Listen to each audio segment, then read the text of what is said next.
Desde el Centro de Noticias de Caracol Televisión en Bogotá, esto es Noticias Caracol Fin de Semana.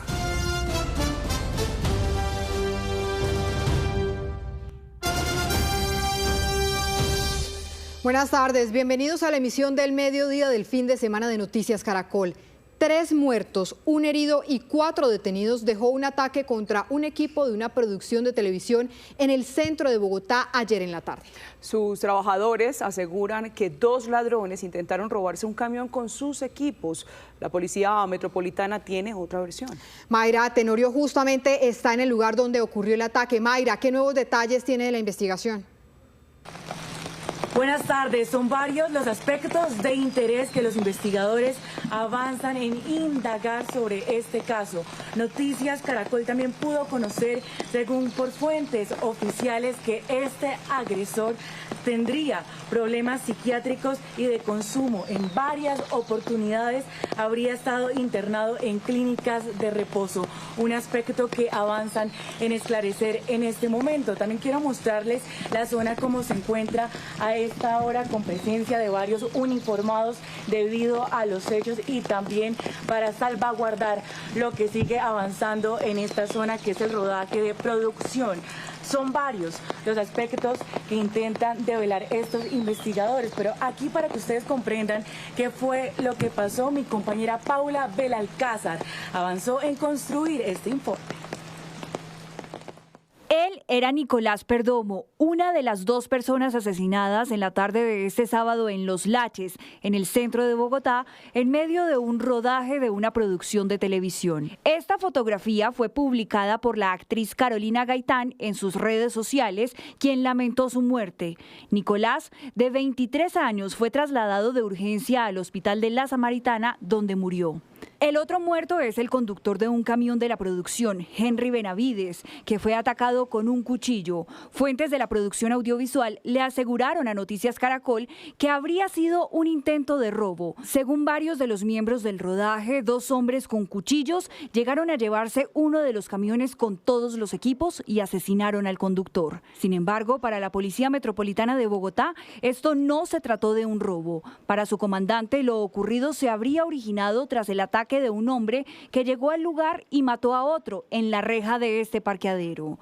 En defensa de la persona, según fuentes del rodaje, un grupo de la producción salió a perseguir a los ladrones. En medio del enfrentamiento, un señalado delincuente terminó linchado.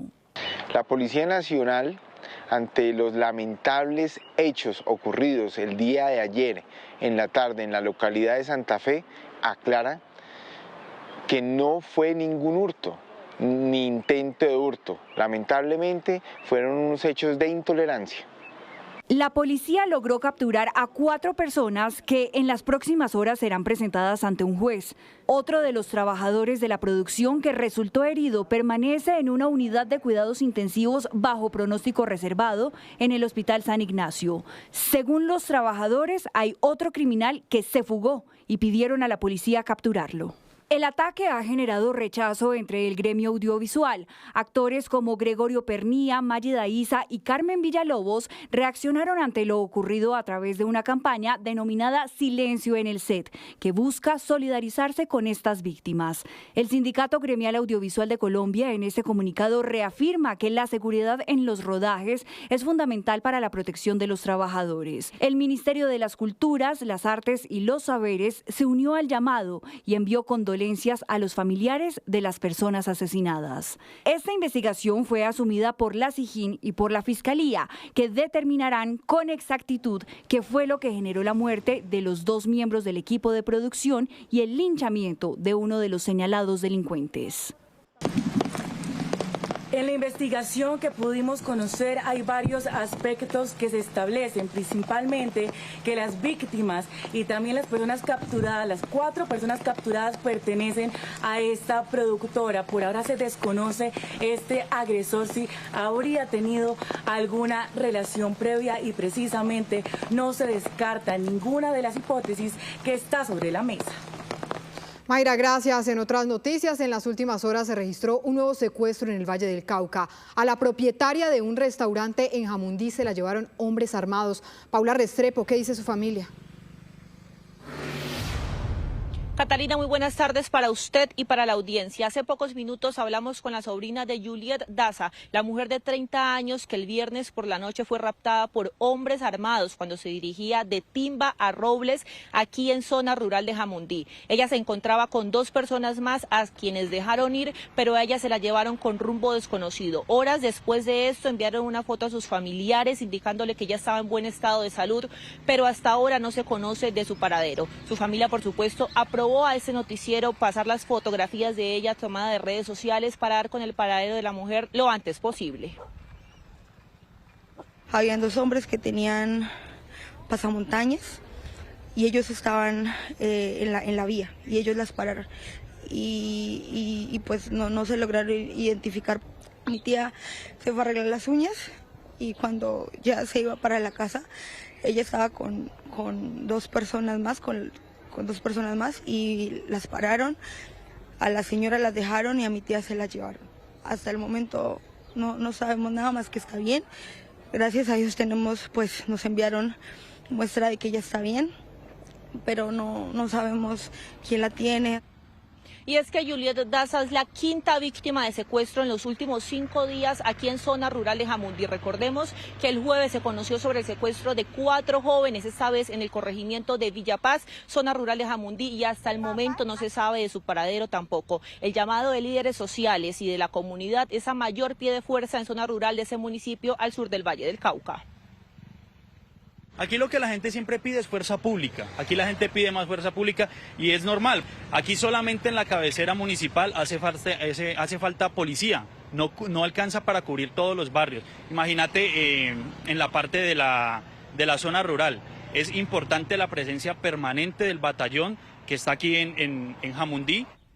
Ya hay un grupo especializado con todas las autoridades buscando esclarecer estos hechos y mañana en horas de la mañana hay un consejo extraordinario de seguridad conformado por la Gobernación del Valle del Cauca y las alcaldías municipales para poder esclarecer y de pronto ofrecer recompensa para dar con el paradero de estas 5 personas que han sido secuestradas en zona rural de Jamundí.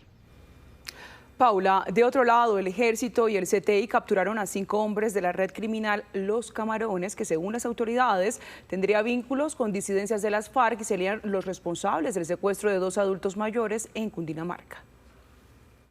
De forma simultánea, en la ciudad de Cúcuta y en el municipio de Zipaquirá, en Cundinamarca, se desplegó una operación contra una red de secuestro extorsivo.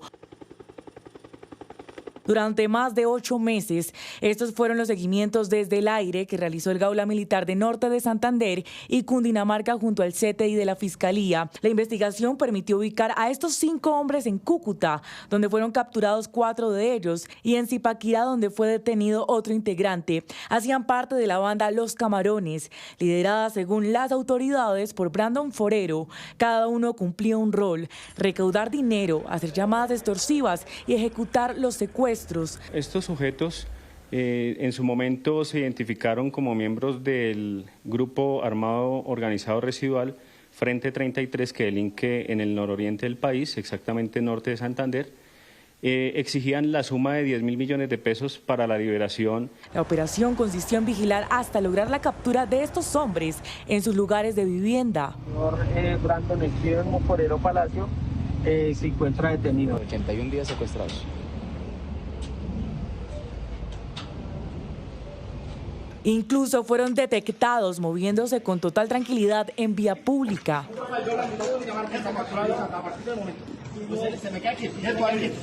Ellos perfilaban a sus víctimas.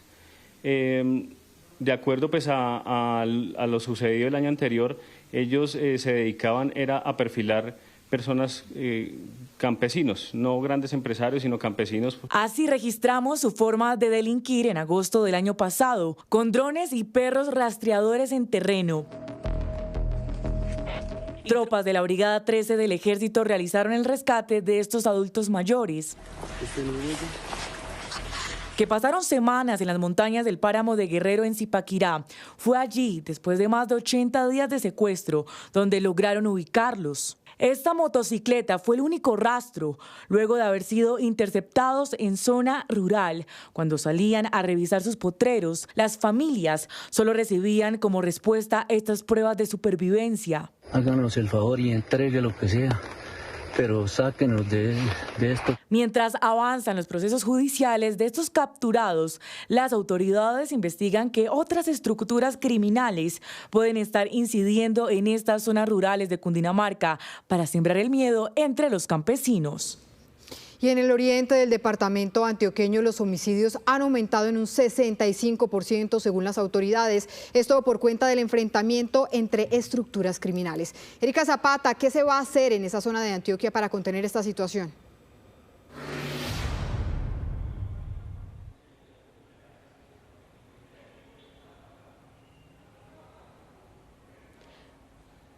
Muy buenas tardes. En las últimas horas, autoridades del departamento de Antioquia lideraron un consejo de seguridad en el oriente del departamento, teniendo en cuenta el incremento de homicidios en esa subregión de un 65%. Según la policía, esto tiene como razón los enfrentamientos de estructuras criminales como el Clan del Golfo y organizaciones delincuenciales de los municipios del área metropolitana del Valle de Aburrá. Hay que decir además que en las últimas horas la policía del departamento de Antioquia capturó a 3 de los más buscados por los delitos de homicidios allí en esta subregión de Antioquia. El gobernador ofreció una recompensa de 250 millones de pesos por algunos de los cabecillas que están realizando estos homicidios, donde incluso hay víctimas como menores de edad. En estas últimas horas logramos la captura de 2 personas por orden judicial y la notificación de un tercer individuo presuntamente vinculado a homicidios selectivos y actividades criminales en esta subregión. Este resultado es producto del trabajo investigativo adelantado por la Seccional de Investigación Criminal a través de su grupo de vida, en el marco de una ofensiva directa contra el delito del homicidio. Durante las acciones operativas orientadas a contrarrestar el accionar de estructuras criminales, también se logró la recuperación de un vehículo y una motocicleta, elementos que habrían sido utilizados en actividades ilícitas. Y miren, el Gaula de la Policía del Departamento de Antioquia también está allí en el oriente del departamento trabajando frente al tema de extorsión. Hay una reducción de este delito de un 41% en lo que va de este año. 7 personas han sido capturadas allí por el tema de la extorsión. Sobre todo se está presentando la modalidad carcelaria, es decir, esas extorsiones desde las cárceles, y por eso las autoridades están combatiendo con diferentes operativos, realizando incautaciones en los centros penitenciarios. Se ha evitado que muchas personas paguen extorsiones.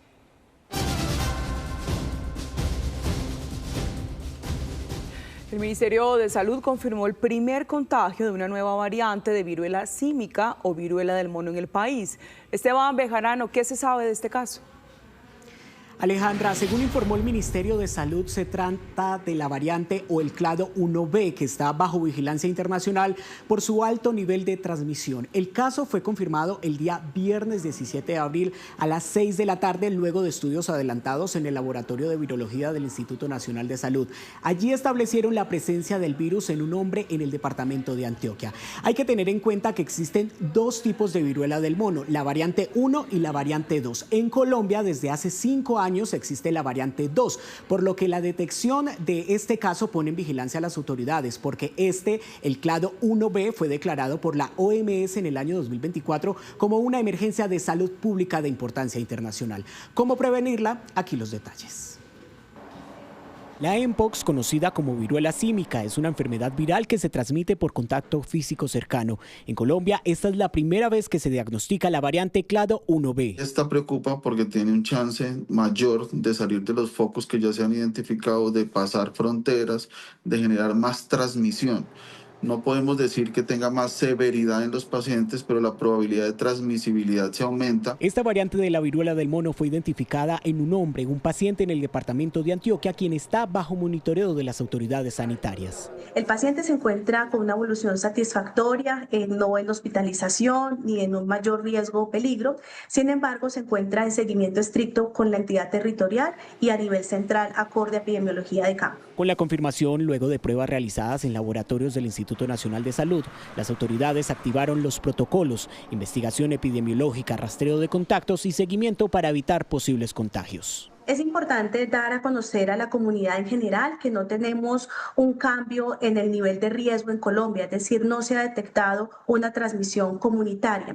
Lo que tenemos es un caso que está haciendo seguimiento muy estricto, pero que en este momento pues hay que brindar también calma y que estamos desplegando todas las acciones que se necesitan. Desde 2022, Colombia ha registrado más de 4.800 casos de mpox, pero todos del clado 2, es decir, una variante menos agresiva. En general, cualquiera de los tipos de viruela símica puede causar fiebre, dolor muscular y lesiones en la piel. La prevención tiene dos fases. Una la vacunación, que no la tenemos masificada en Colombia, y la otra la que sí podemos hacer y es muy fácil para toda la población.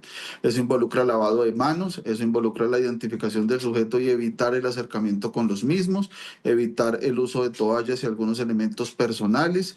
Es una enfermedad que se transmite por contacto de secreciones, entonces las actividades íntimas o sexuales también deben de cierta manera minimizarse o usarse preservativo. Recuerde que el país cuenta con vacunación contra mpox dirigida especialmente para mayores de 18 años. Son 2 dosis que están dentro del plan ampliado de inmunización y está indicada para personas con alto riesgo de exposición como contactos cercanos de casos confirmados y personal de salud.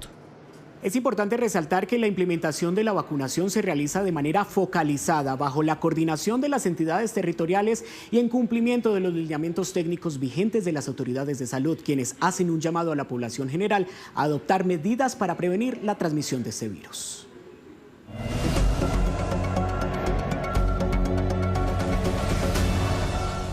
Y a las 12 del mediodía, 49 minutos, activamos el radar de la política del fin de semana con los candidatos que están listos para debatir y los ecos de la propuesta de debate que hizo Iván Cepeda a sus contrincantes. Pues en Noticias Caracol estamos listos y dispuestos para recibirlos, para que nuestra audiencia escuche sus propuestas. Y a propósito, ¿cuál es la importancia de estos debates? Pues buscamos respuestas. Reto a la extrema derecha, a sus 2 candidaturas, a la senadora Paloma Valencia y al abogado Abelardo de la Espriella, a que debatamos sobre propuestas de fondo. Esas fueron las palabras con las que el candidato del Pacto Histórico Iván Cepeda retó desde la plaza pública a los también aspirantes Paloma Valencia y Abelardo de la Espriella a un debate. Valencia y de la Espriella le respondieron y dijeron que están listos. Siquiera se le quitó el miedo a Cepeda. Si lo hemos citado varias veces a debates, pero él le prefería estar escondido. Que hablemos sobre la paz total y cómo le ha entregado territorio, armas y ha entregado a los colombianos a la violencia. Tan pronto le interponen una tutela, se disfraza de demócrata y acepta el reto que le estoy haciendo desde hace muchísimos meses. Estoy listo, señores de Caracol TV. Noticias RCN, El Tiempo, Luis Carlos Vélez, Blue Radio, W Radio, Caracol, el que sea, organicen lo que sea. También hubo reacción de otros candidatos. Luis Gilberto Murillo dijo también estar listo. Nos han excluido durante mucho tiempo. Reto a debatir a Abelardo de la Espriella, a Iván Cepeda, a Paloma Valencia, a Sergio Fajardo, a Claudia López. Tenemos que debatir tesis de país, visiones de país. Los espero. Claudia López a través de X dijo que está dispuesta a debatir y que en democracia no hay duelos ni retos, sino debates. Y Sergio Fajardo se preguntó si ese llamado también incluye a quienes no son, según él, la continuidad de la polarización Petro-Uribe. Para los analistas, debatir es un asunto clave para la democracia. Una campaña sin debates es simplemente una campaña sin la confrontación de ideas, que incluso no solo desde un punto de vista político o moral, sino también desde un punto de vista jurídico es cuestionable, dado que la misma Corte Constitucional en el 2022 aceptó una tutela en contra de los candidatos en esa época por no participar en debates.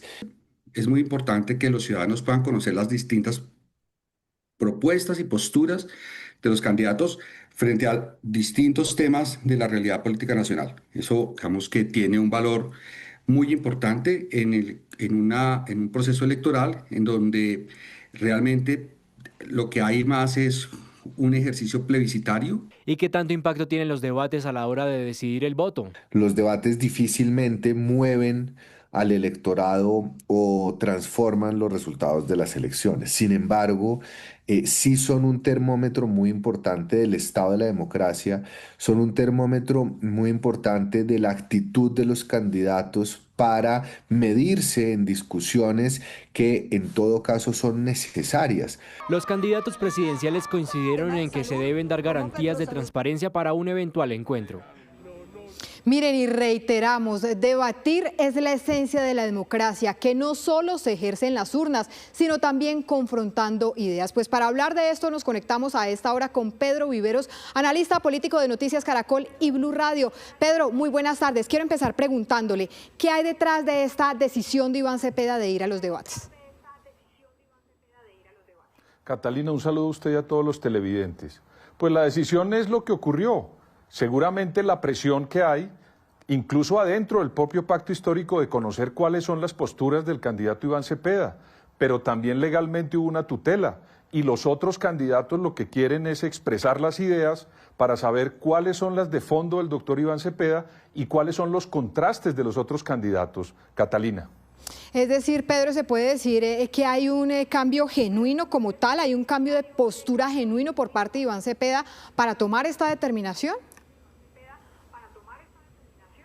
Sin duda, y es afortunado que lo tome, porque mire, Catalina, en los debates de pronto no gana usted una elección, pero si lo hace mal, de pronto sí la pierde. Entonces es muy importante que todos los colombianos vean en la escena las diferentes posturas. Hacía mucha falta, se había demorado el doctor Iván Cepeda en tomar esa decisión, porque la presión no es solamente de afuera. Gente de adentro del pacto histórico también quiere oír cuáles son las propuestas contrastadas con los otros candidatos del doctor Iván Cepeda. Mire, Pedro, ustedes lo analizaban más temprano en radio señalando que prácticamente es pretender querer ir a un mundial sin jugar un partido de fútbol. ¿Cuál es la importancia de estos debates para la democracia? Pues mire, esa frase es de Gabriel Cifuentes, el colega nuestro de Caracol, que esta mañana la dijo en sala de prensa Blue, y él sostenía que es imposible quedar campeón sin jugar ningún partido en la Copa Mundo. Entonces usted no puede tener ningún candidato que quiera ser presidente de la República sin que permita que le contrasten sus ideas. Yo no sé cuál es el temor. Entre otras cosas, Catalina, deberíamos aprovechar esto para reglamentar los debates presidenciales y que por ley hubiera un debate en primera vuelta como mínimo y un debate en segunda vuelta como mínimo, para que los colombianos no se queden sin saber qué piensan los candidatos, en este caso el candidato Iván Cepeda. Muy bien, Pedro, muchísimas gracias por este análisis aquí en Noticias Caracol. Catalina, un saludo especial. Y a las 12 del mediodía, 55 minutos, continuamos con los recorridos que se encuentran haciendo algunos candidatos presidenciales por las regiones. Pues comenzamos con el candidato del pacto histórico, Iván Cepeda, quien sigue en Cundinamarca. Hoy estará sobre la 1:30 de la tarde en la plazoleta Marqués de San Jorge en Funza, donde presentará sus propuestas para esta zona del país. Y veamos lo que pasará por los lados de Paloma Valencia, quien se encuentra en Cali, en el Valle del Cauca. Recorrió la ciclovía al lado de las canchas panamericanas, dialogó con los ciudadanos y compartió las ideas de su plan de gobierno. A esta hora se reúne con 350 deportistas olímpicos y paraolímpicos de esta región de Colombia. Y por su parte, Abelardo de la Espriella llegó al puerto de Buenaventura para socializar sus propuestas en materia de seguridad para el suroccidente colombiano. Y finalizamos con la abogada penalista y también candidata Sondra McCollins, quien también está en Cali, en el Valle del Cauca. Desde allí realizó plantones frente a la gobernación de ese departamento. La candidata reiteró su propuesta de eliminar las 32 gobernaciones del país, planteando que estos niveles administrativos se han convertido en un obstáculo para el progreso. Y volvemos a hablar de seguridad de los candidatos presidenciales, pues en las últimas horas el presidente Gustavo Petro y el ministro de Defensa Pedro Sánchez se pronunciaron sobre el supuesto plan para atentar contra el candidato Iván Cepeda. Estas son sus versiones. Con este trino, el presidente Gustavo Petro, el pasado viernes 17 de abril, alertó sobre un presunto plan que habría para atentar contra el candidato del pacto histórico, Iván Cepeda. Señaló que ya tiene la CIA los datos reales y concretos de un posible atentado. Sin embargo, ayer, en diálogo con Noticias Caracol en vivo, el ministro de la Defensa indicó que este organismo de inteligencia internacional no tendría información alguna. ¿Es cierto que la CIA tiene información de un posible atentado en contra de Iván Cepeda?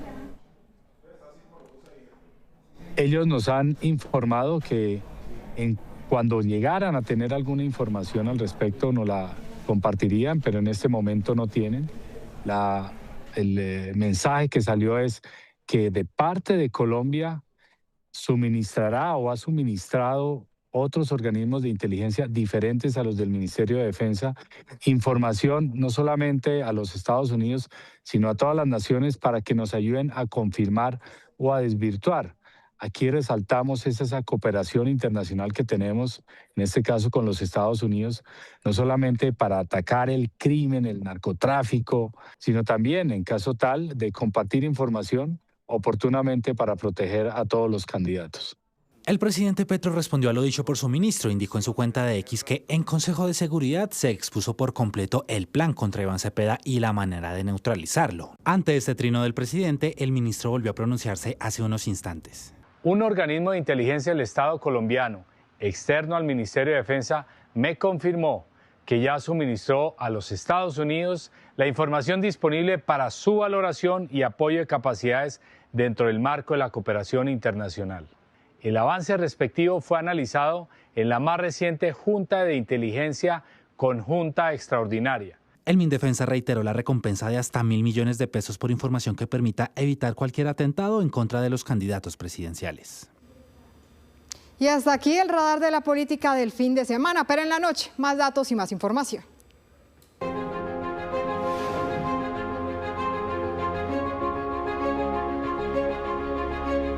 El país que soñamos lo construimos juntos. Quiero un país donde las diferencias se resuelvan en paz. Un país donde todos tengamos la libertad de pensar distinto. Yo sueño es con un país donde el desarrollo y las oportunidades sean la regla. Y sin importar el resultado, mi elección es quedarme en Colombia. La decisión es tuya. Es mía. Es de todos. El país que queremos está en sus manos. Cada opinión suma. Y cada voto transforma. En un momento crucial para el futuro del país. Colombia Decide 2026. Siempre primero la gente. Tenemos el ojo puesto en las promesas electorales. Para proteger al elector del engaño.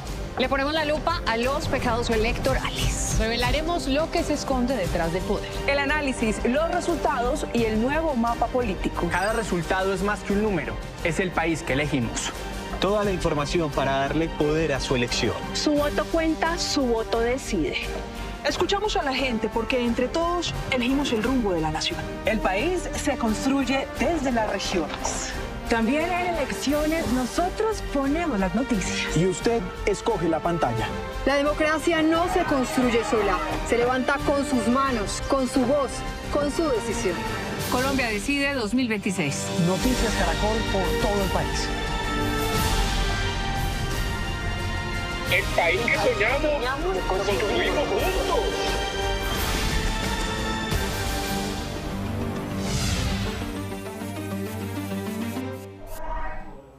Una de la tarde en punto. 5 militares resultaron heridos en medio de una gigantesca operación de las fuerzas militares contra el ELN en el Catatumbo. Richard Quiñones, ¿qué lograron recuperar los soldados tras estos combates? Buena tarde. Hola, muy buenas tardes. En este momento continúan las operaciones allí entre el municipio de Tibú y el Tarra. Son 69 kilómetros, alrededor de 2 horas de carretera, muy mal estado. ¿Pero por qué es tan importante? Allí pasan rutas de narcotráfico. Esto es lo que se disputa el ELN y la disidencia de las FARC, lo que ha dejado mucha violencia a lo largo de este último año. Y es por eso que el ejército se desplegó en la zona y atacó o bombardeó al ELN. Posterior a esto siguió un asalto aéreo, llegaron las tropas, fueron recibidos con una explosión y 5 uniformados resultaron lesionados en medio de este ataque. Son combates que se han registrado en las últimas horas en este territorio que han dejado desplazamiento forzado de algunas familias en el territorio. Luis Fernando Niño es el alto consejero de paz del departamento de Norte de Santander y explicó un poco el panorama que se está registrando en este punto del Catatumbo. Lamentablemente, el conflicto no cesa, todavía no tenemos ninguna respuesta clara ni de que se detenga el cese al fuego en la zona de Campo 3, ni que se puedan volver estas personas. En ese mismo lugar, en esa misma ruta entre el Tarra y Tibú, Cúcuta, que se está convirtiendo en la ruta de mayor conflicto en los últimos 2 meses, donde han caído los drones. El ministro de Defensa manifestó que se está haciendo lo apropiado en el territorio y señaló cuáles son los ejercicios que se desarrollan en un punto tan crítico para la seguridad en el oriente colombiano.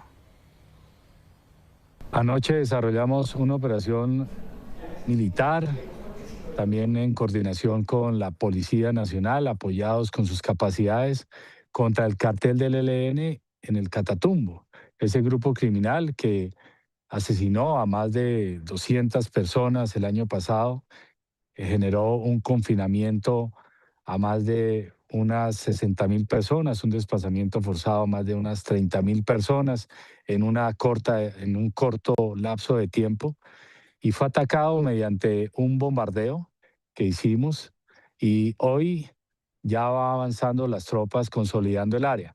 En ese lugar se han encontrado incluso búnkers, se han encontrado cómo desde esas posiciones los criminales atacaban a la población civil.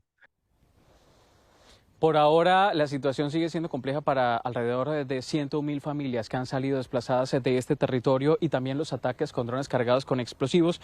Entre los múltiples ataques que han dejado 11 civiles asesinados, 13 civiles heridos, 8 militares asesinados y 27 civiles heridos. Es lo que le preocupa, que sigan los ataques en esa zona con estos drones cargados con explosivos.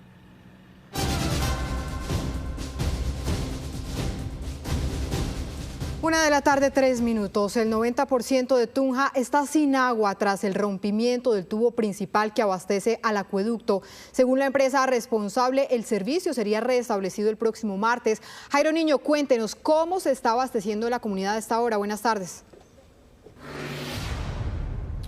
Hola compañera, muy buenas tardes. Mire, esta es la imagen de la forma como se están abasteciendo de agua en este momento en la capital boyacense por medio de carrotanques que están llegando a los más de 100 barrios de la ciudad de Tunja.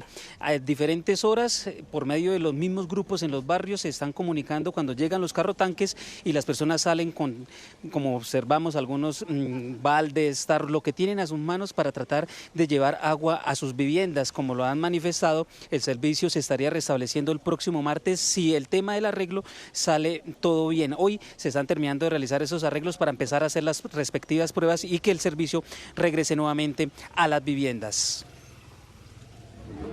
Tunja vive una de las peores emergencias por cuenta del desabastecimiento de agua. Son 3 días de emergencia en los que sus habitantes han tenido que buscar la manera de abastecerse a través de carrotanques y otras opciones, luego de que la línea principal de acueducto sufriera afectaciones por un derrumbe. Cada uno vive sus preocupaciones, mientras que la realidad que atraviesan los obliga a ingeniar la manera de poder aliviar un poco la difícil situación. Ay, terrible, eso me parece espantoso. No hay agua para bañarse, no hay agua para los baños. Tenemos una montaña de ropa así, de uniformes sucios, que no sé quién los va a lavar. ¿Serán los señores de Veolia? Yo creo. Sí, señor, toca porque no hay agüita en toda la ciudad y ya que pues la alcaldía manda la agüita, pues toca salir a recogerla.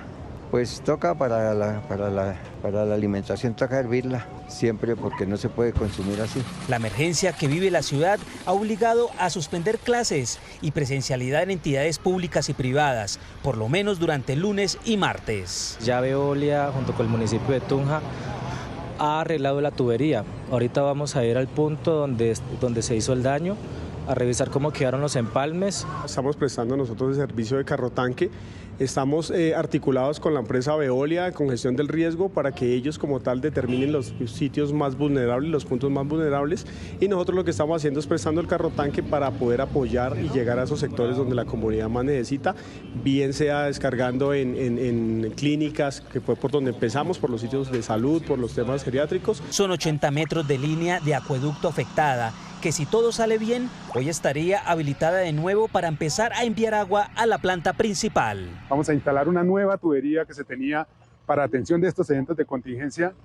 Vamos a instalar 80 metros de tubería que, como ustedes pueden observar, se está soldando para poder hacer la reubicación de la tubería por un sitio más seguro y poder restablecer el servicio en el menor tiempo posible. Por ahora, la única solución para miles de habitantes de la capital boyacense es esperar con balde en mano la llegada de los carrotanques y así lograr reabastecerse de agua. Hace por lo menos 30 años la ciudad de Tunja no tenía que registrarse, no se había registrado una emergencia tan complicada por tema de agua. Situación tan complicada que en supermercados, tiendas, almacenes de grandes cadenas tampoco hay ya servicio de agua, no hay agua para la venta de las personas. Por eso con el paso de las horas la situación se complica más aquí en la capital boyacense. Y ahí está justamente la magnitud de esta afectación. Jairo, gracias por su reporte. De otro lado, siguen las emergencias en distintas regiones del país por cuenta de los fuertes aguaceros de los últimos días. Desbordamientos, derrumbes e inundaciones se registran en varios puntos de Colombia. Arrancamos este recorrido nacional en Armenia con Nelson Murillo. Nelson. En el Quindío, las lluvias generaron un voluminoso deslizamiento en el kilómetro 8, en la vía que comunica a Calarcá, Quindío, con Cajamarca, Tolima. Esto generó a su vez largos trancones en esta importante vía nacional, en especial de vehículos de carga que tuvieron que pasar por un solo carril durante varias horas. No obstante, la Policía de Carreteras también confirmó que ya fue habilitado el paso a 2 carriles después de que el concesionario con maquinaria amarilla retirara el deslizamiento. En Manizales, durante las últimas horas, declararon las autoridades alerta naranja. Esto debido a los estragos que han causado las fuertes lluvias de los últimos días, además de los deslizamientos registrados de gran magnitud en diferentes puntos de la capital de Caldas. Que estén alertas, que estén atentos, que si ven cualquier problema llamen a la línea 123, a bomberos, que nos cuenten para ir con geólogos, con los bomberos a revisar las obras de estabilidad. Si ven alguna fisura en una ladera, nos alerten de inmediato para ir a tomar las medidas. Hemos desalojado algunas viviendas que han tenido riesgo. Y es importante aclarar que las autoridades toman esta decisión después de identificar en los recorridos que 3 estaciones de la ciudad superaban los 300 milímetros de aguas lluvias, además de que 8 estaciones más también estaban entre los 200 y los 300 milímetros de agua. En el departamento del Huila, las lluvias también han generado emergencias. Según la Oficina de Gestión de Riesgos, son 4 poblaciones que han presentado afectaciones. El municipio de Suaza, Timaná, Tello y el municipio de La Plata. En estas municipalidades se han reportado crecientes súbitas, caída de rocas, deslizamientos e inundaciones. De igual manera, se hace un llamado a los habitantes para que eviten por estos días los paseos, eviten también estar cerca a orillas de ríos o quebradas, porque las crecientes súbitas se han presentado en varios municipios. Y a la 1:10 p.m. retomamos la información con la que iniciamos esta emisión. En Estados Unidos se investigan 2 tiroteos que dejan saldos lamentables. Andrés Triviño, ¿qué es lo último? Catalina, buenas tardes. Pues mire, hace minutos terminó una primera rueda de prensa de la policía de Luisiana. Informaron que un tiroteo se registró sobre las 6 de la mañana en 3 lugares diferentes de la ciudad de Shreveport. Se trata de un extraño caso que tardó en ser revelado a la opinión pública debido a su complejidad. Por el momento se sabe que hay 8 niños asesinados, que el tirador estaba relacionado con los menores y que fue abatido en medio del atentado. Por otra parte, en el estado de Iowa, Iowa, las autoridades informaron que otro tiroteo aumentó el número de heridos de 3 a 5 y que el hecho se registró durante una pelea grupal. Y es que, según la organización Gun Violence Archive, en lo que va de año se han registrado 114 tiroteos masivos en los Estados Unidos. Pero escuchemos el balance de la policía de Luisiana sobre lo que sucedió esta mañana. Hemos determinado que fue un incidente doméstico. Se trata de una escena del crimen bastante extensa que abarca 2 viviendas en la zona. Otra vivienda también forma parte de la escena del crimen. En este momento tenemos al menos 10 personas que resultaron afectadas en este altercado doméstico. 8 de ellas murieron. Las edades de los fallecidos oscilan entre 1 y aproximadamente 14 años. Todos los fallecidos en este caso son menores de edad. Está la otra noticia internacional del momento, el bloqueo que está haciendo Irán nuevamente para el paso de embarcaciones a través del estrecho de Hormuz, que es clave para el movimiento de petróleo, y también la nueva amenaza que está haciendo Estados Unidos. Andrés, cuéntenos lo que dijo el presidente Donald Trump. Alejandra, el mandatario estadounidense dijo que Irán decidió disparar en contra de embarcaciones en el estrecho de Hormuz. 2 navíos, uno francés y otro británico, habrían sido objetivos militares, según Trump. Y es que el presidente rechazó lo sucedido y confirmó que una delegación estadounidense busca sostener nuevos diálogos con autoridades iraníes en Pakistán para otorgar seguridad a este importante corredor marítimo. El presidente también dijo que es momento de que Irán deje de utilizar el estrecho de Hormuz para chantajear, así como un arma, y aseguró que se encargará de ello. Pero a pesar de los anuncios de Trump, los medios iraníes no confirman aún que una delegación de ese país vaya a reunirse con oficiales estadounidenses mañana, como lo aseguran desde Washington. Esta semana, recordemos, hubo acercamientos entre las partes, pero no se logró nada en concreto.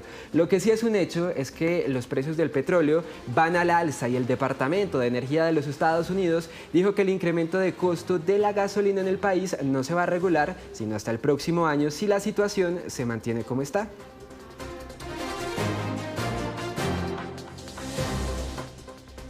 A esta hora es noticia la ampliación de más ciclovía en la capital del país.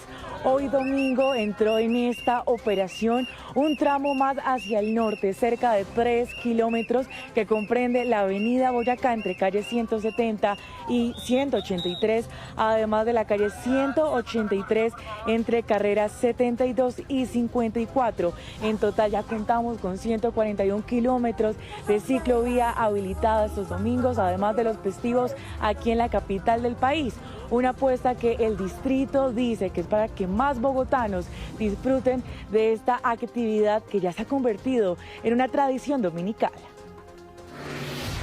A esta hora es noticia la orden de un juez primero civil del circuito de Soledad, quien confirmó en segunda instancia 3 días de arresto y una multa por 4 salarios mínimos a la alcaldesa de Soledad, Alcira Sandoval. Este proceso está relacionado a un fallo que se dio en septiembre de 2025 que ordenaba la protección de 77 personas vulnerables que ocupaban un predio a través de subsidios de arriendo o albergues. Como esto no se dio el 14 de marzo, el juez dijo que había desacato al ser ella la líder de la alcaldía. Aunque apelaron, el juez indica que es su culpa al ser la representante legal del municipio y no garantizar las medidas de protección. A esta hora es noticia que 160 familias del municipio de Itagüí, área metropolitana del Valle de Aburrá, específicamente el corregimiento El Porvenir, permanecen sin el servicio de agua porque, según las autoridades, un grupo de vándalos dañaron el acueducto, dañaron alrededor de 50 válvulas y también elementos importantes para el tratamiento de este recurso. Sin embargo, la administración de este municipio le está ayudando a la gente con carrotanques y también están trabajando en la reparación de ese acueducto. Repito, 160 familias afectadas, es decir, más de 600 personas. A esta hora es noticia en Santa Marta el corte en el servicio de energía eléctrica durante 12 horas en 90 barrios de la capital del Magdalena. Según la empresa, el corte en el fluido de energía eléctrica obedece a trabajos de mantenimiento en la subestación de Santa Marta. La falta de energía eléctrica afecta directamente a los barrios de la zona occidente y norte de esta ciudad, así como también a 2 corregimientos y 4 veredas. Se espera que cerca de las 6 de la tarde se restablezca el servicio de energía eléctrica en toda la ciudad. A esta hora es noticia las elecciones atípicas que se realizan en el municipio de Concepción, Santander, para elegir nuevo alcalde. Hay 5.339 ciudadanos habilitados en 7 puestos de votación. Dentro de los aspirantes se encuentra el exalcalde Edward Abril, quien fue inhabilitado o cuya elección fue anulada por el Consejo de Estado por doble militancia. También se encuentra como aspirante Edgar Otto Hernández, quien aspiró a la alcaldía de ese municipio en el 2019. El ejército y la policía garantizan la seguridad durante esta jornada de elecciones. Desarrollo en Noticias Caracol. Y volvemos con la noticia del ataque contra un equipo de producción de televisión en el centro de Bogotá. Paula Belalcázar, ¿qué dicen los investigadores? Catalina, ¿qué tal? Muy buenas tardes. Pues de acuerdo con información que entrega la policía, que además son nuevos detalles, confirman que el agresor, que recordemos, le propinó el primer asesinato a este hombre, que ocurrió en un homicidio múltiple en la localidad de Santa Fe en las últimas horas en el sector de Los Laches. Dicen que esta persona había estado internada en varias ocasiones en diferentes centros psiquiátricos y que al parecer tiene además diferentes motivos relacionados con enfermedades mentales. Es por eso que a esta hora avanza la investigación y además la policía reitera y reafirma que no se trató de un intento de robo, sino que esto tiene que ver con una riña y con un motivo de intolerancia. Escuchemos lo que dice el comandante de la Policía Metropolitana de Bogotá. La Policía Nacional, ante los lamentables hechos ocurridos el día de ayer en la tarde en la localidad de Santa Fe, aclara que no fue ningún hurto, ni intento de hurto. Lamentablemente fueron unos hechos de intolerancia. La policía también aclara que de estos hechos, 4 son los capturados que en este momento se encuentran a la espera de una audiencia con las autoridades para exponer todo este caso ante un juez. Recordemos también que esta situación dejó a una persona herida que se encuentra recuperándose en una unidad de cuidados intensivos. Sin embargo, su parte médico es reservado. 35 minutos, gracias por continuar con nosotros. En las últimas horas, un juez de Antioquia admitió para estudio una acción de tutela que busca frenar la eutanasia de 80 hipopótamos del Magdalena Medio. En el recurso se pide la esterilización o el traslado de los animales. Erika Zapata nos envía el siguiente informe. Muy buenas tardes. Un juez del departamento de Antioquia admitió para estudio una acción de tutela que busca frenar la eutanasia, el sacrificio de 80 hipopótamos en el Magdalena Medio. En este recurso lo que se pide es el traslado de estos animales o la esterilización. Hay que tener en cuenta que ya en el Magdalena Medio hay alrededor de 200 hipopótamos. De acuerdo al gobierno nacional, representan un riesgo para el ecosistema y también para las poblaciones, por lo cual se les busca aplicar la eutanasia en el segundo semestre de este año. Hay que decir pues que esa estación de tutela está en evaluación y además allí también se deja claro que son seres sintientes y por eso las decisiones deben de ser tomadas bajo criterios éticos y también legales. Se deja claro que la última vía sea por supuesto el sacrificio, aplicarle la eutanasia a los hipopótamos. Erika, gracias por su reporte. 2 estudiantes caleños, alumnos de un colegio del populoso sector de Siloé, regresaron de la India tras vivir una experiencia que los convirtió en ejemplo de liderazgo para su comunidad. Veamos su historia. Desde la Comuna 20 de Cali, donde en otras ocasiones las historias se han tejido con dificultad, hoy se escribe diferente. 2 jóvenes tuvieron la oportunidad de viajar a un campamento internacional en la India para fortalecer habilidades como el trabajo en equipo, el pensamiento crítico y la capacidad de liderar proyectos sociales. Cambió mucho en mi forma de ver el mundo, mi forma de pensar, mi forma de yo ver en cómo le puedo ayudar a mi comunidad, mi país y al mundo como tal. La experiencia no solo les abrió la mente, también les cambió la vida. Hoy hablan de disciplina, seguridad y propósito. Entendieron que ser líder no es mandar, sino servir, escuchar y transformar su entorno.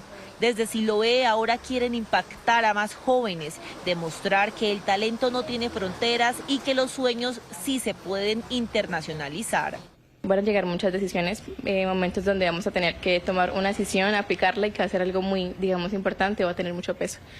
El idioma también fue clave. Durante el campamento, el inglés se convirtió en herramienta para conectarse con el mundo, romper barreras y compartir ideas. Una lección que hoy repiten: hablar otro idioma no es un lujo, es una oportunidad. Incluso otro de sus compañeros ya se prepara para viajar a Estados Unidos gracias al deporte, confirmando que la disciplina, el liderazgo y la educación abren caminos.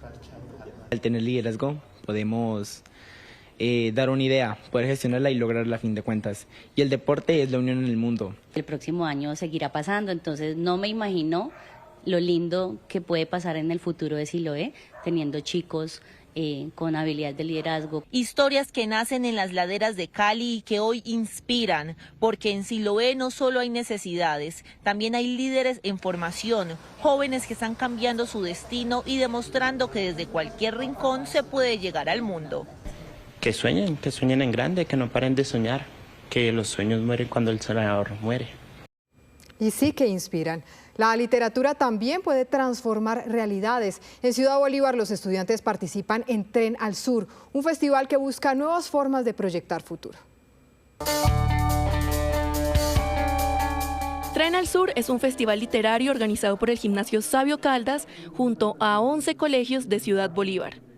Cada año, este encuentro busca acercar a los estudiantes al mundo de la literatura, promoviendo la lectura como una herramienta para construir nuevas perspectivas de vida. Desde hace 4 años, desde el Gimnasio Sabio Caldas, quisimos acercar a los jóvenes a la lectura y una de las mejores maneras de hacerlo es trayendo a los mejores autores de toda la ciudad aquí a los colegios del sur. A través de las palabras, los estudiantes encuentran un espacio para mirar sus realidades desde diferentes perspectivas. Nuestro país es un país bello, es un país lleno de cultura, pero aún así es un país que se puede mejorar. Y la literatura es como ese camino y ese puente que nos puede llevar a ello. Para mí es más como incentivar la lectura, no solo acá en el colegio, sino en toda la localidad. Ya cada vez más personas escriben, están leyendo, así pues ha fomentado mucho eso en el colegio. Además, los autores invitados se convierten en una fuente de inspiración para los estudiantes, mostrándoles que esos sueños que parecen tan lejanos pueden convertirse en su propia historia. Acá nos dieron la oportunidad de conocer a escritores que no tan fácilmente en otros espacios podríamos conocer y además compartieron esa oportunidad con otros colegios de la comunidad. Sin embargo, muchos creen que en estos territorios no se escriben historias, por eso Tren al Sur cambia esta narrativa. La lectura, la industria del libro están muy concentradas como en ciertos sectores de la ciudad y este es un sector donde por ejemplo no hay librerías, entonces es muy interesante que sean los autores y los libros los que llegan hasta acá. A veces creemos que no es que a los jóvenes no les gusta la literatura, de pronto no les gusta lo que les hemos dicho que tienen que leer. Tren al Sur es una iniciativa que invita no solo a leer, sino a creer en el talento que nace en Ciudad Bolívar. Apoyar estos espacios es apostar por nuevas historias, nuevas voces y por un futuro donde la cultura sea protagonista. El mensaje es contundente también y es, en el sur también pasan cosas, el sur también es materia de buenas noticias, en el sur también hay poesía. El levantamiento de las sanciones a la banca venezolana podría marcar un antes y un después para millones de migrantes en Colombia que hoy enfrentan altos costos y pérdidas al enviar dinero a sus familias en el país vecino. Para más de 2.8 millones de venezolanos radicados en Colombia, como Ángel Bravo, enviar su dinero a familiares en el vecino país es toda una odisea, con costos extras y tasas de cambio desfavorables. Tengo a mi hija, a mi hermana, ya mi familia, dependiendo de lo que yo tenga y lo que ellos necesiten, pues yo les envío. Puede ser desde 100 hasta 500.000 pesos. Por lo menos creo, si no estoy mal, son 15, 20%, depende de uno haga la transferencia. Era fácil, pero las comisiones eran altas. Si uno mandaba $100, llegaban como $75. Según datos del Banco Mundial, las remesas se han convertido en un pilar esencial de la economía venezolana, representando el 3,7% del PIB y siendo el sustento para cerca del 30% de los hogares. Ahí como quincenal sea, lo máximo quincenal, porque lógicamente pues tampoco es que es tan fácil obtener el peso y enviarlo, buscar la casa de cambio confiable. Tras el levantamiento de las sanciones por parte de Estados Unidos a bancos venezolanos, se abre un abanico de oportunidades con transferencias directamente a cuentas de ahorro, reduciendo cobros extras y reactivando el sistema financiero venezolano. Levantamiento de estas sanciones, pues una persona puede utilizar su cuenta en Madrid para enviarle tranquilamente los recursos a su familiar con una cuenta en Caracas. Eso va a repercutir en la recuperación inmediata de Venezuela en algunos sectores, no en todos, pero es una dinámica progresiva. Pues eso sería magnífico que uno pudiera enviar directamente al familiar, pero generalmente tenemos que enviar al banco, el banco le hace el descuento del porcentaje y entonces ya de ahí pues llega al familiar mucho menos de lo que tú estás enviando. Sí, claro, porque si no te van a cobrar tanto intereses, pues llegaría más plata. Colombia hoy es el segundo país en el que los venezolanos envían más recursos a sus familias. Solo en 2025, según datos de la CEPAL, se enviaron 2.000 millones de dólares al vecino país, representando entre el 20 y el 25% del total de las remesas enviadas desde Colombia. El autismo no siempre es evidente a simple vista. Para algunas familias cuyos hijos viven con esta condición, una simple salida a la calle puede convertirse en un momento complejo. Les mostramos algunas recomendaciones para poder superar estas situaciones con amor y comprensión. Para muchas familias salir de casa es parte de la rutina, pero para Gaby, de 4 años, puede convertirse en todo un desafío. Hace apenas 2 meses fue diagnosticada con autismo y desde entonces sus padres han tenido que aprender a ver el mundo desde otra perspectiva. A nosotros nos cuesta salir con ellos porque no es fácil, la sociedad nos mira mal a nuestros hijos, no hay una empatía hacia nosotros y esto es como una lotería, no la ganamos nosotros, pero hay muchos papás que viven lo mismo que nosotros. El ruido, las multitudes, los cambios inesperados, lo que para muchos es cotidiano, para niños con diagnóstico de autismo y sus padres es un reto, pero hay formas de hacerlo más fácil. Estas son algunas recomendaciones clave para las familias. La primera recomendación, sin duda, es la anticipación. Decirle al niño, explicarle, ojalá con apoyos visuales, que sería la segunda, para dónde va y qué es lo que puede esperar él de ese espacio y de las personas con las que se va a encontrar. Porque esto aplica no solamente para enfrentarse a algún espacio masivo, sino también para reuniones con amigos, con familias, por ejemplo las Navidades, que pueden ser muy complicadas. Otra recomendación, la tercera, muy importante, resolver primero las necesidades fisiológicas del niño, es decir, si tiene hambre, si tiene sed, es un niño que va a estar muy fácilmente desregulado. Según expertos como la organización Sello Pablo, el salir de casa no debe convertirse en un limitante, solo hay que tener en cuenta aspectos como... El plan de salida es una recomendación también muy importante que hay que tenerla en cuenta. Saber cuándo me voy a ir, en qué llegué, cómo voy a pedir mi taxi, mi bus, en dónde lo cojo. Todo eso tiene que estar muy controlado y los horarios para poder hacerlo rápido. Detrás de cada salida debe permanecer el amor, la paciencia y el aprendizaje. Hoy más que nunca se habla del mundo azul. Un llamado a comprender, incluir y acompañar a las familias que viven el autismo cada día. El tema del autismo simplemente es una etiqueta ante la sociedad porque ellos siguen siendo nuestros hijos y hay que amarlos. Por ejemplo, yo amo a Gaby, cada vez que la veo, la amo cada vez más porque sé que pues, mi hija es especial. Continuamos con noticias del mundo. El presidente Donald Trump amenazó nuevamente a Irán, que tiene cerrado el estrecho de Hormuz. Las centrales eléctricas y los puentes de ese país vuelven a ser posibles blancos de ataques. Hay incertidumbre por la nueva ronda de diálogo. Los iraníes se enfrentan a un futuro sombrío en el que el fantasma de los bombardeos les acompaña día y noche. Un acuerdo para el fin de la guerra sigue esquivo.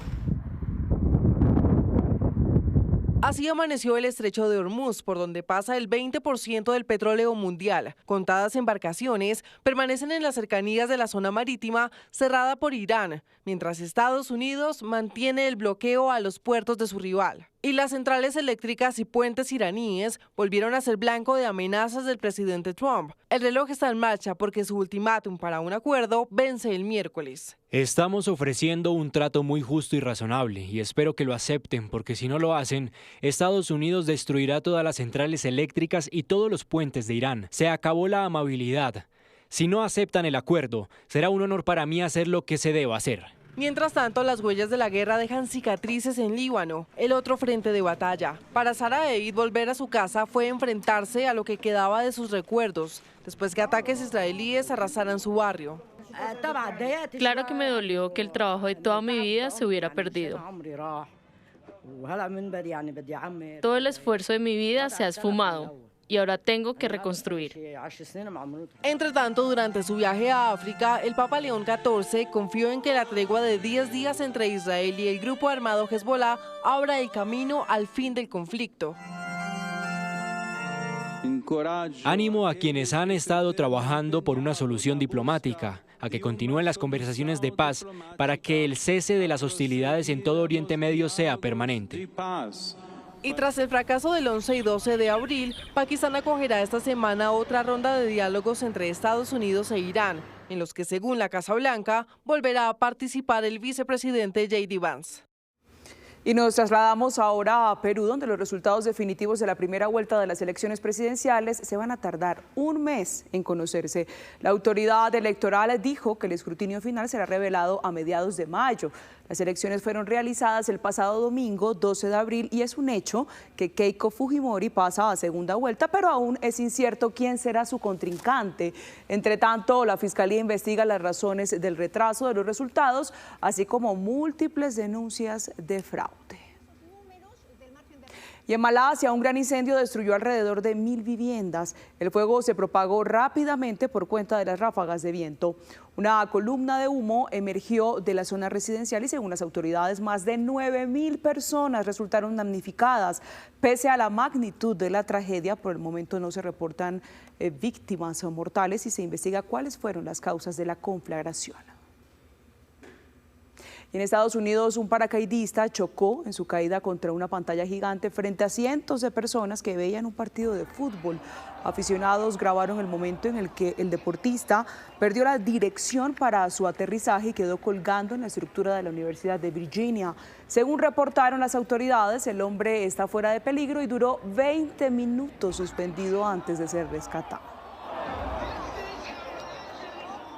En China, una enorme tormenta de arena cubrió el cielo desde el noroeste hacia el centro, limitando la visibilidad en varias zonas. Estas impresionantes imágenes que les estamos compartiendo reflejan la magnitud del fenómeno, que duró unos 30 minutos antes de que las lluvias ayudaran a mejorar la calidad del aire. Meteorólogos relacionan sus causas con la falta de precipitaciones combinada con los fuertes vientos de los últimos días. Y el popular padre Guilherme rindió un homenaje al Papa Francisco con un masivo toque de música electrónica que mezcló la fe con los bytes de este ritmo.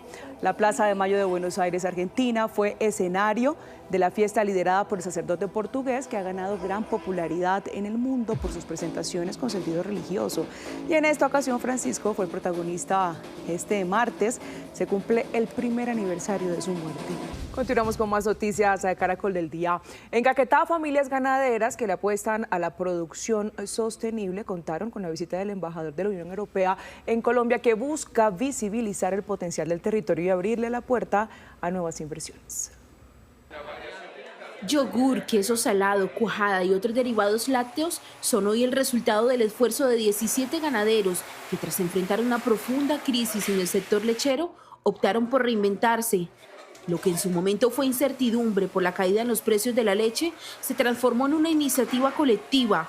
Hoy, esta asociación de productores apuesta por la transformación del lácteo como una alternativa sostenible que garantiza el sustento de sus familias. Hoy contamos nosotros con un centro de acopio, contamos con unos productores capacitados que producen queso salado picado de calidad, que producimos queso pasteurizado también de calidad, producimos leche también, yogur con probióticos, y estos productos son los que queremos nosotros desde acá, desde nuestra pequeña planta, empezar a transformarlos y poderlos vender directamente al consumidor. Esta y otras iniciativas sostenibles y amigables con el medio ambiente fueron destacadas por el embajador de la Unión Europea en Colombia, quien llegó al Caquetá para conocer de primera mano los avances de los proyectos productivos y, a su vez, impulsar nuevas oportunidades de inversión en el territorio. Y lo que estamos buscando es cómo podemos seguir ayudando.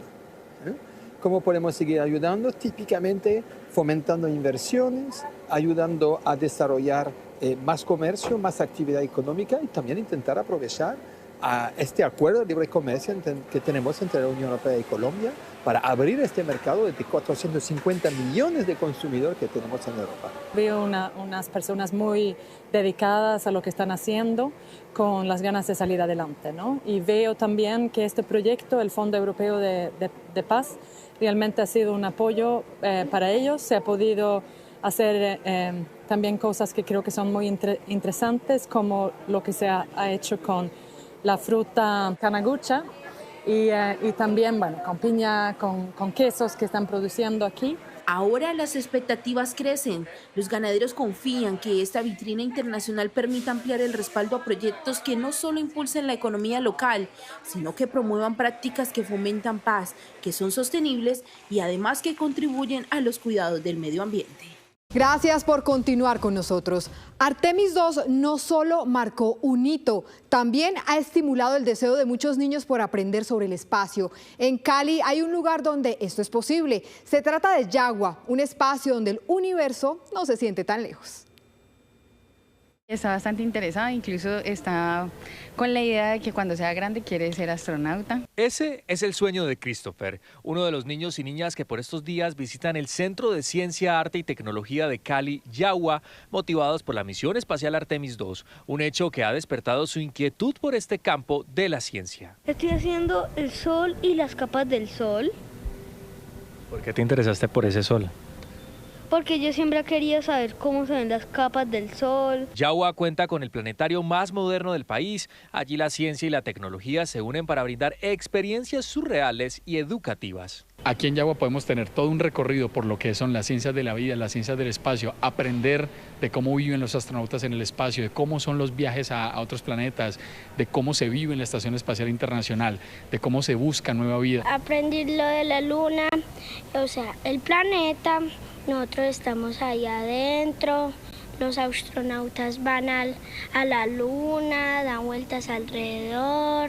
He aprendido mucho de la naturaleza, que el agua es el 71%. Me pareció algo como interesante para que ellos aprendan, y más con lo de ahorita, pues que está como en furor lo del tema de los astronautas y lo del cohete. Juntar la ciencia y la tecnología nunca había sido tan divertido, una oportunidad para que niños, niñas, adolescentes y población en general desarrollen su gusto por la exploración espacial.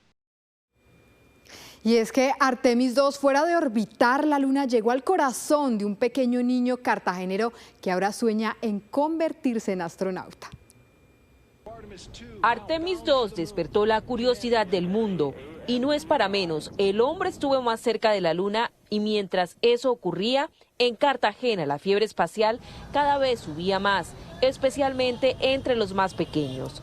Johan tiene solo 9 años y su voz ya emite palabras como cohete, planeta, misión y galaxia. He investigado varias teorías, he investigado los planetas del sistema solar, sus medios sonidos, que son ondas de radio en realidad, solamente que las pasan a audio.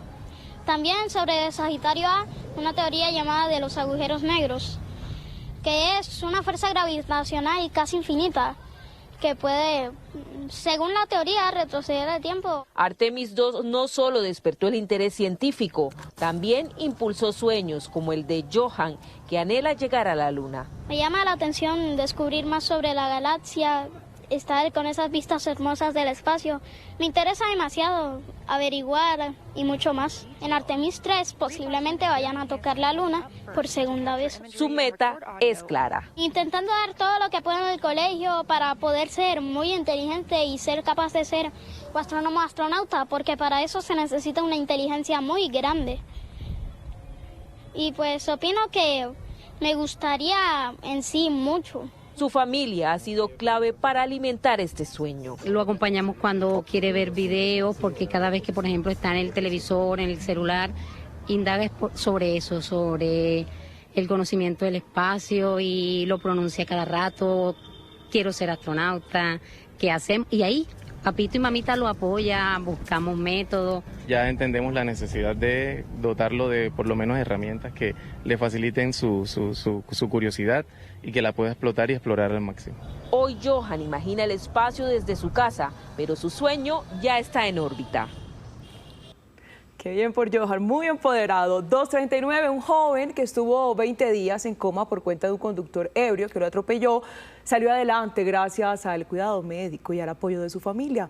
Ahora celebra su grado en la universidad. Esta imagen habla por sí sola. Alejandro Jiménez, luciendo el diploma que lo acredita como licenciado en Ciencias del Deporte, no solo celebra un título universitario, celebra la vida. Progresar mucho y que Dios me siga bendiciendo.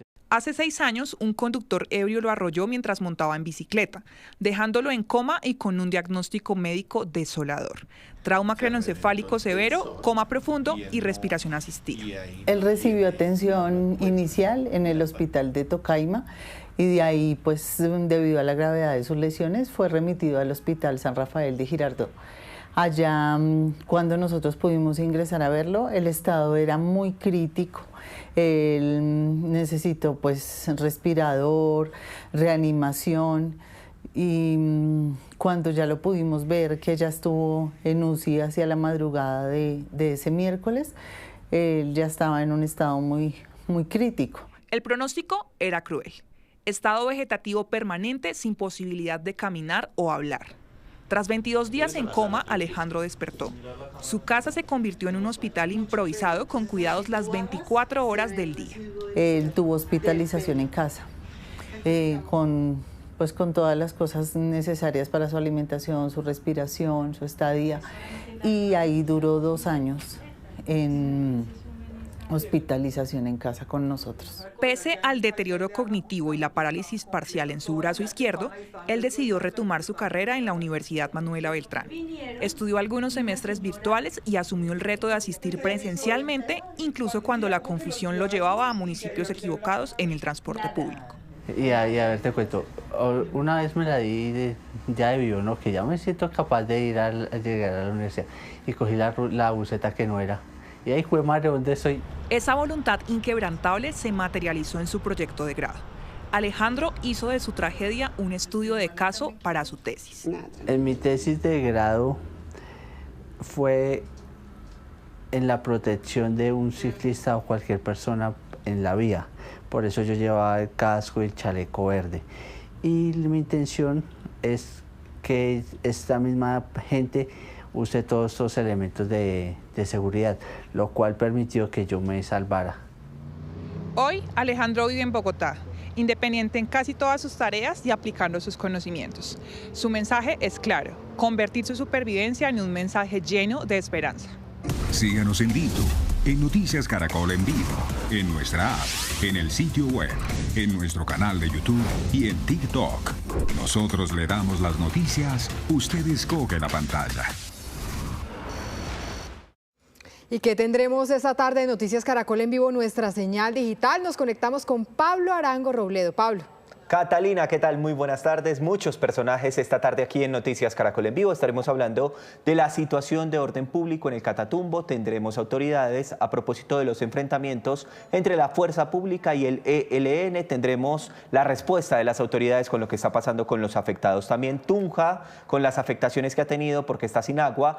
Nuevamente, conversación con el alcalde. Están trabajando a toda marcha para poder restablecer este servicio. Y en segundos tendremos el debate de lo que está pasando con los hipopótamos en el Magdalena Medio. Aceptan una tutela para frenar la eutanasia, pero ojo porque hay ambientalistas que hablan del impacto que está generando los hipopótamos allí en el Magdalena Medio, así que tendremos las voces aquí en este espacio. Noticias Caracol en vivo. Les damos la bienvenida esta tarde y los esperamos en nuestras plataformas digitales. Regreso con Alejandra y con Catalina. Ahí vamos a quedar conectados. Pablo, éxitos en esta jornada de la tarde. Estas fueron las noticias. Nos vemos a las 7 de la noche con una nueva edición informativa. Ya viene la red. Recuerden, somos Noticias Caracol, primero la gente. Feliz tarde.